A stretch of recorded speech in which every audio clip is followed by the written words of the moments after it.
কেউ নির্বাচনী আচরণবিধি লঙ্ঘন করলে সংশ্লিষ্ট কর্তৃপক্ষকে জানাতে পারে, তবে কারো মব সৃষ্টি করার এখতিয়ার নাই বলে মন্তব্য করেছেন জামায়াত ইসলামীর আমির ডাক্তার শফিকুর রহমান।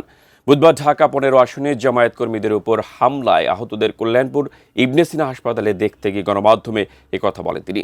নির্বাচনে লেভেল প্লেয়িং ফিল্ড নিশ্চিত করারও দাবি জানান তিনি। মাহাদি সেকান্দারের রিপোর্ট।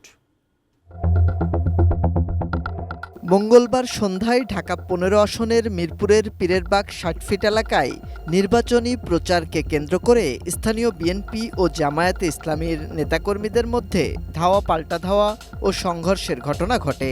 এতে উভয় দলের নেতাকর্মীরা আহত হন।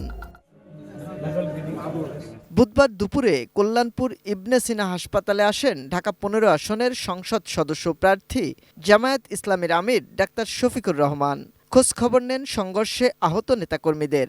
এ সময় তিনি বলেন, বিএনপির হামলায় জামায়াত শিবিরের ১৬ জন নেতাকর্মী গুরুতর আহত। অভিযোগ করেন নারী কর্মীদের উপর হামলারও। বিশ্বমানের থার্মিক্স রড, সালাম স্টিল থার্মিক্স, দেশের একমাত্র থার্মিক্স রড। কোনো ব্যক্তি বা দলের কোনো ধরনের কোনো এখতিয়ার নাই এই ব্যাপারে কোনো মব সৃষ্টি করা। আমরা এই নোংরা মবের নিন্দা জানাই। অবশ্যই সবাইকে সমান সুযোগ দিতে হবে এবং যারাই সন্ত্রাস এবং দুর্বৃত্তপনা করবে তাদের মুখের দিকে না তাকাইয়া আপনাদের দায়িত্বের দিকে তাকাইয়া তাদেরকে আইনের আওতায় নিতে হবে।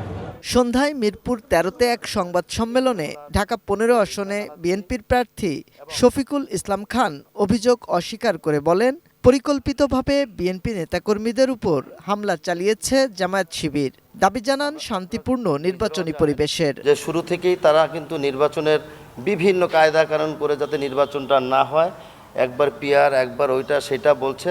এখন তারা এই জিনিসটাকে সামনে রেখে তারা রাজনৈতিক ফয়দা নেওয়ার চেষ্টা করছে। বিএনপি নির্বাচনী আচরণবিধি মেনে চলছে বলেও দাবি করেন তিনি। আমরা নির্বাচনের প্রচার আচরণবিধি মেনেই কিন্তু আমরা করছি। মাহাদি সেকেন্দার, এটিএন নিউজ, ঢাকা।